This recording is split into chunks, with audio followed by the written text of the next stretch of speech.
తూర్పు గోదావరి జిల్లాలోని గోపాలపురం మండల పరిధిలోని పలు గ్రామాలలో డయేరియా కలకలం రేపుతుంది.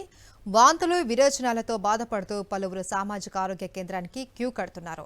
గత 3 రోజుల్లో పలు గ్రామాల నుంచి 30 మంది డయేరియా లక్షణాలతో ఆసుపత్రిలో చేరారు. దీనిపై మరింత సమాచారం గోపాలపురం ఆసుపత్రి నుంచి మా ప్రతినిధి రాజు అందిస్తారు.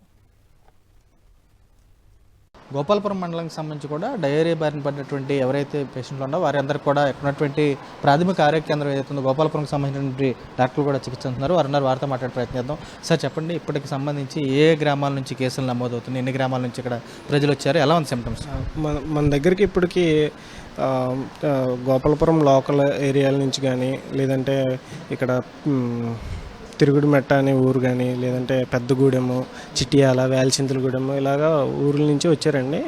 అది ప్రత్యేకంగా ఒక క్లస్టర్ అని ఒక చిన్న ఏరియా నుంచి రావడం అని కాదు. ఇది అవుట్ బ్రేక్ అంటే మొత్తం చాలా ఏరియా అంటే మొత్తం మండలం అంతా ఇన్వాల్వ్ అయ్యి ఉన్నది.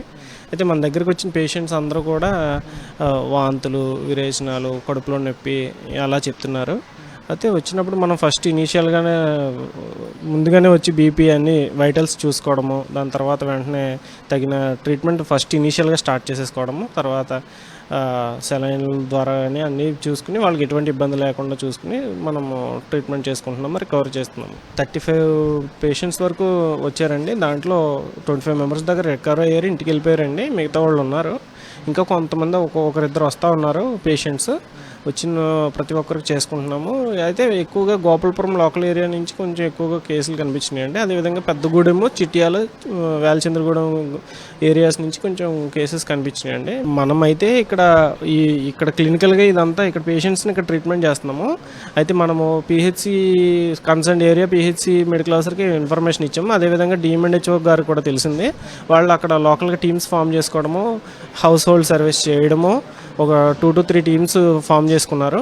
హౌస్ హోల్డ్ టీమ్స్ చేసుకుని వాళ్ళ వాటర్ చెకింగ్ కానీ, లేదంటే అక్కడ అసలు ఏంటి కారణము, అసలు దీనికి కారణం ఏమై ఉండొచ్చు అనే కోణంలో వాళ్ళు అక్కడ ఇన్వెస్టిగేషన్ చూస్తే కనుక ప్రధానంగా ఇక్కడ ఉన్నటువంటి సిబ్బందికి సంబంధించి చూస్తే కనుక వీరు కానీ డాక్టర్ కానీ వీళ్ళు కూడా ఒకటే స్పష్టం చేస్తున్నారు. తాము గ్రామాలకు సంబంధించి గ్రౌండ్ లెవెల్లో కూడా గ్రామ స్థాయిలో కూడా వెళ్ళి అక్కడ ఉన్నటువంటి గ్రామస్తులకు సంబంధించి క్యాంపులు కూడా ఏర్పాటు చేసి టెస్టులు కూడా చేస్తున్నామని చెబుతున్నారు. పూర్తి స్థాయిలో కూడా ఇప్పటికైతే 35 మంది వరకు కూడా ఇక్కడ ఉన్నటువంటి ప్రాథమిక ఆరోగ్య కేంద్రం వరకు వచ్చారు. 35 మందిలో సుమారు 25 మంది వరకు డిశ్చార్జ్ అయ్యారు. ఉన్నటువంటి వారు మిగిలిన కూడా ఒకవైపు 10 మంది ఉన్నా కానీ ఇంకా వస్తున్నటువంటి వారి సంఖ్య క్రమంగా పెరుగుతుందో కూడా తామంతా అప్రమత్తంగా ఉన్నామని చెప్పి వైద్యులు కూడా స్పష్టం చేస్తే కూడా కనబడుతుంది. జయకుమార్ రాజు, సాక్షి, గోపాలపురం నుంచి.